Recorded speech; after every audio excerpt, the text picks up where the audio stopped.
a single chamber, stark and timeless, holds a drama both ancient and eternal.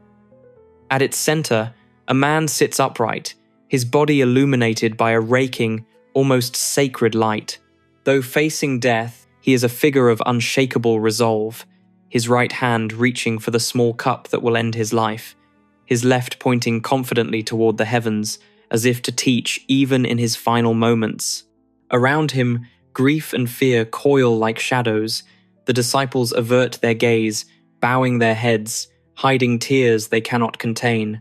Even the one presenting the poison hesitates, unable to confront the man's serene defiance. Yet he, stripped of all distractions save the strength of his body and the clarity of his mind, faces mortality with the energy of a man who has lived truthfully, who still speaks through action, unbroken by the threat of death. His robe falls away from his shoulders, leaving the strength of his body bare to the eye, while the others remain fully clothed, bound by fear and sorrow, their humanity contrasted against his transcendence. This is The Death of Socrates, painted in 1787 by Jacques-Louis David, the leading voice of Neoclassicism in France. It captures the philosopher condemned in Athens, 399 BC, charged with impiety and corrupting the youth. Socrates, confronted with injustice, could have fled, but he chose to honor the laws that shaped him. His calm acceptance of the hemlock was not surrender, but the ultimate affirmation of principle, of reason and duty above self-preservation. Long before the oil met canvas, David's vision began in fragile, intricate sketches.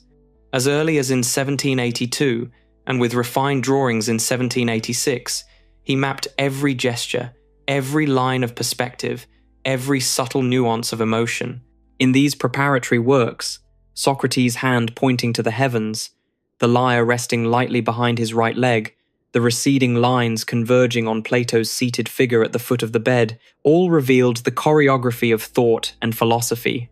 Pentimenti, adjustments to Socrates' hand, the disciples' grasp of the cup, even the positioning of Socrates' legs, show the painstaking care with which David sought to balance intellect and feeling, gesture and meaning.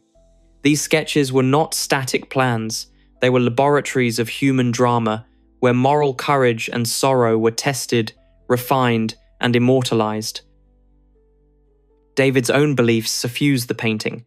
He saw art as a moral instrument, a call to virtue and civic duty. His technical mastery elevates the story. The body of Socrates, bathed in light, contrasts with the subdued palette of the room, emphasizing reason against raw emotion. The careful composition, the classical architecture of the cell, and the precise line over color all echo the order of Neoclassicism. Shadows sweep across the figures in chiaroscuro, heightening the emotional resonance, while the horizontal arrangement recalls the frieze of an ancient temple, timeless and monumental. Socrates' exposed shoulders and bare arms speak not only of physical courage, but of a mind unshielded from the truths of mortality.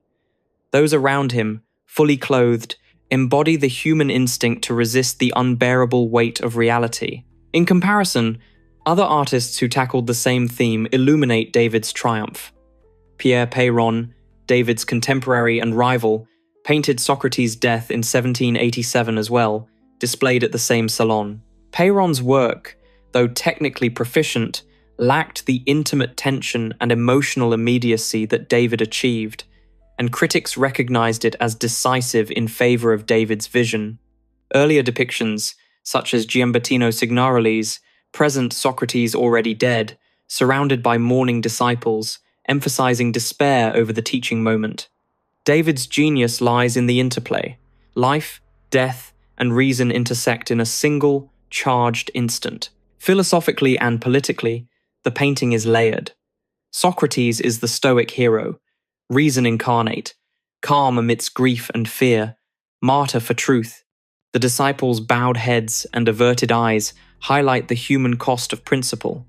Even love and friendship cannot ease the weight of justice. Historically, the work reflects the tensions of pre-revolutionary France. Socrates' resistance to corrupt authority resonates as an allegory for the Enlightenment struggle against tyranny. a subtle manifesto for moral courage in the face of injustice. The classical references, the architecture, the discarded chains, the lyre, tie the philosophical to the human, showing that virtue and sacrifice transcend both time and nation. Every element of the painting, gesture, light, color, space, sings with emotional and ethical resonance.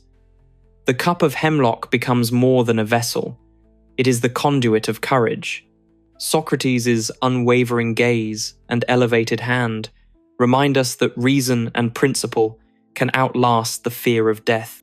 The disciple's grief, the shadows of the cell, and the faint echoes of classical forms surrounds him with both tenderness and gravity. Through meticulous preparation and visionary execution, David transforms a historical event into an enduring meditation on morality, courage, and the human condition. And so we are left with a question that lingers beyond the canvas.